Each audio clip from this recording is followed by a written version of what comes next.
something new about op amps and what they do. Good afternoon. Thank you for watching. So this builds upon my previous op amp video. And without going into detail, I took everything I had created on breadboards and I put it into my own kit boxes. So this is an op amp chip. It's on the bottom of the thing. And the chips are JRC 4558D op amps. It's just one IC on the bottom. And I've got all the wires hooked up in a nice visual display which shows the op amp symbol, the comparator type of thing. And here's the non-inverting and the inverting, non-inverting, inverting, and the output for each of them. And then this circuit here, which I put a little fresh glue on, is a voltage divider. And there's actually two voltage dividers in it. And I did that on purpose so that I could send different voltage levels to the different non-inverting and inverting inputs. So there's like a 10K resistor and then in between and then another 10K resistor. This, of course, being a variable potentiometer.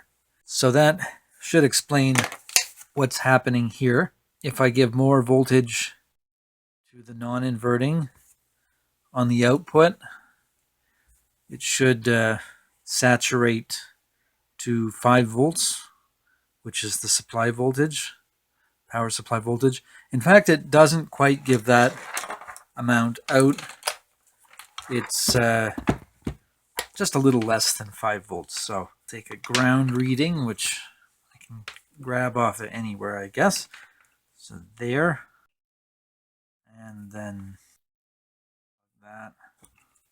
Hopefully I'm getting my multimeter on the display.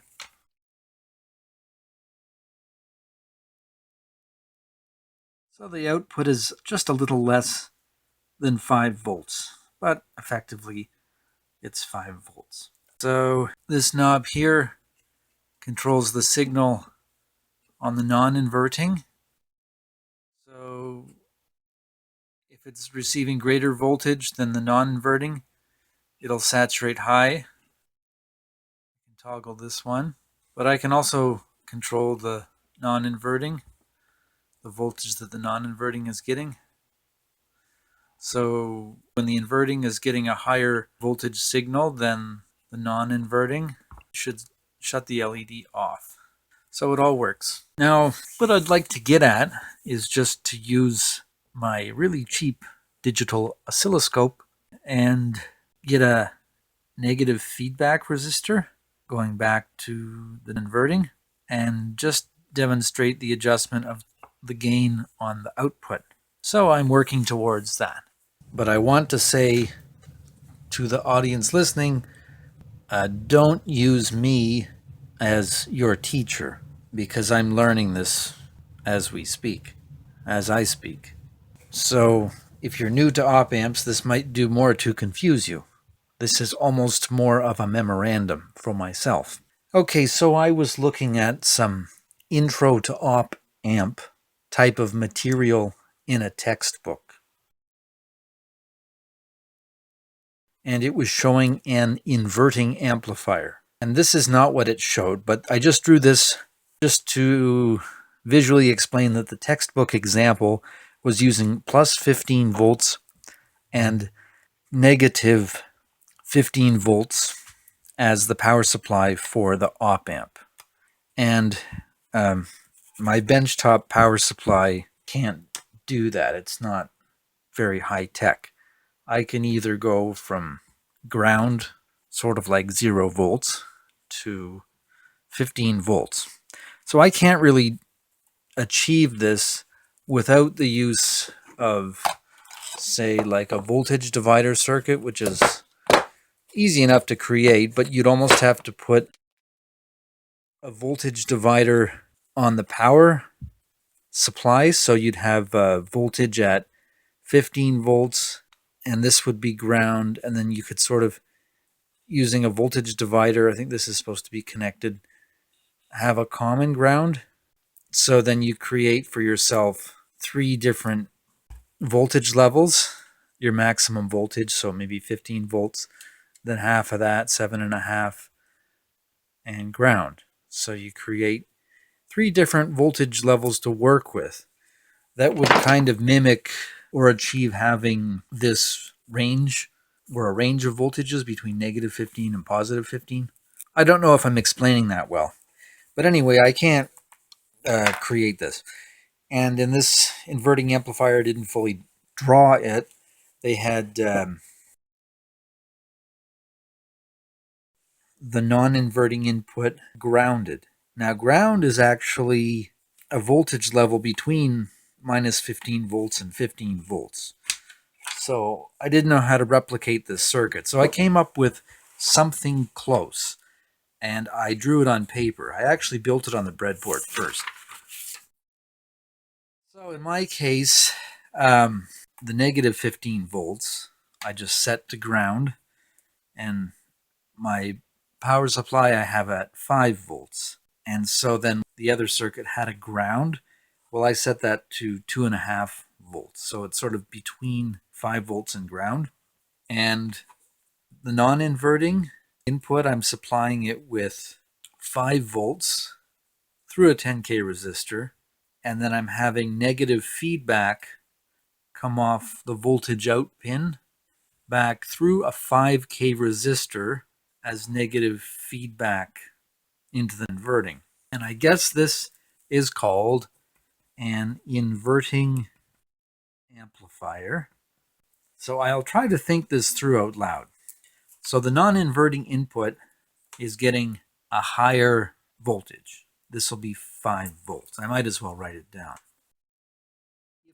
The inverting input is getting a higher voltage than the non-inverting. Graphically on a chart, the output will saturate to ground, or to the negative voltage. So the output will be 0 volts, or ground. So sticking an LED on the output, it won't show anything because it'll just saturate to ground. There's always going to be more voltage on the inverting input, so it'll just saturate to ground. However, this negative output voltage, which it's saturating to ground, is actually tapped off of, sent through a 5K resistor, and sent back in. So this is almost like in the English language where you have a double negative. So you've got more voltage on the non-inverting, saturating this to ground, so you're getting the lowest output value in the negative voltage direction. But then when you take that negative voltage and then invert that, you're actually turning things into positive. So if you have a negative output and then you feed that negative output back in to an inverting input, it'll change this is an inverting input, so it'll change that to a positive. So it's maybe not the best beginner example to choose, but the textbook actually used this. And without explaining too much, I found that this 5 kilo ohm resistor, which I'm using a variable potentiometer for, was the best value to choose. I had a 10 kilo ohm potentiometer, and on my oscilloscope, where I was using my oscilloscope and hooking it up to the op-amp output, the 10K resistor really didn't do anything until it started without explaining, the 5 kilo ohm resistor seemed to work the best. I'll just cover the schematic circuit I just talked about. So the non-inverting input is connected here, and this is a voltage divider circuit, and I have this dialed down all the way, so I know there's 2.5 volts going into the non-inverting. This is 5 volts, this is ground. This is dialed all the way up, and just trust me, this is sending 5 volts out of here, which is going through a 10K resistor and into the inverting input. So the inverting input is getting 5 volts, albeit through a current limiting resistor, the 10K resistor. But then out of the output, which should be saturating to the negative supply voltage, which in this case is just ground. It's being sent back out through a 5K resistor and then back into the non-inverting. So essentially, even though it's confusing to say it, the signal coming out of the output is saturated to the negative, and then this negative, which is ground, is being inverted. So it should actually be putting out a more positive output because it's inverting this negative signal. Now that can't be demonstrated on LEDs, unfortunately. Or could it? I don't know. Maybe it could. I don't know. Should I? Any LED light coming up? Oh, okay. So the greatest resistance is now... Here's a 5K resistor. As I twist it to the greatest resistance, this multimeter is hooked up to, the output of the op amp. In a roundabout way it is. You'll just have to take my word for it. Anyway, I have my cheap oscilloscope. As I twist the 5K resistor,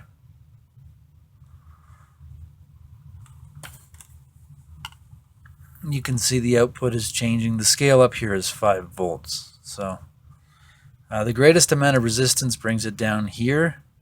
I don't know if that's like 0 volts or something.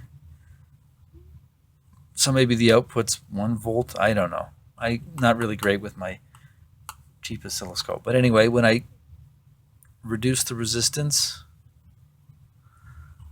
it goes up to 3 volts or something. And that's generally what the multimeter is saying.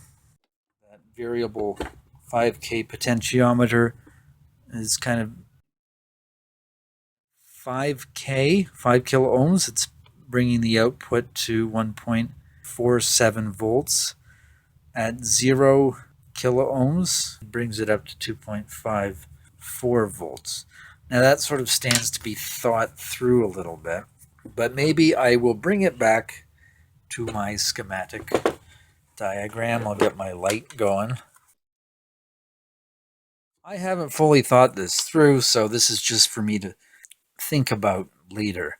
But when I bring this down to 0 kilo ohms, the output goes up to 2.54 volts. When I twist to the greatest amount of resistance, 5 kilo ohms, it brings the output to about 1.47 volts.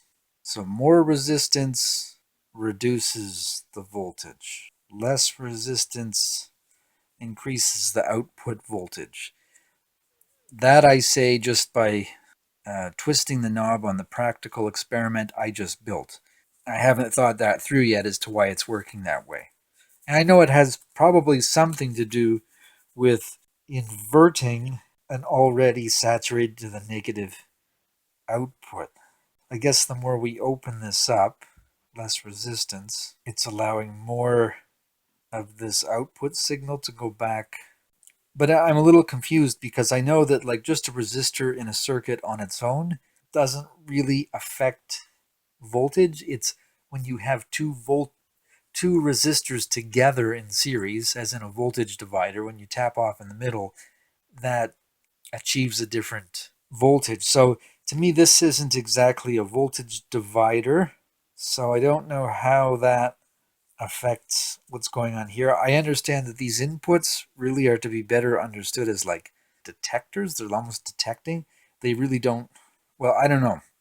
But no matter, this is currently like almost like a pull-up resistor, which is holding this inverting pin high to 5 volts with 10K resistance. So I guess this signal can be overridden when you take a signal, which is going to be ground, and then reduce the resistance. Then this saturation to the negative output is fed back in and inverted, and thus the output is higher voltage. And that's just through experimentation. But I guess if you have this saturation to the negative and you increase the voltage up to 5 kilo ohms, less of this signal is getting through as compared to this one. And the result, just from my practical experiment, is that 1.47 volts is the output in that circumstance. So I'm not speaking as an expert, as I always like to say in my videos. I'm just really trying to report on what happened with my experiment for the sake of digesting it later. So, if you're trying to learn this, do not watch my videos. I am learning myself. Go watch somebody else's highly rated videos on op amps. Anyway, thanks for watching. Have a good day, and I'm not an expert. We're gonna learn something new about op amps and what they do.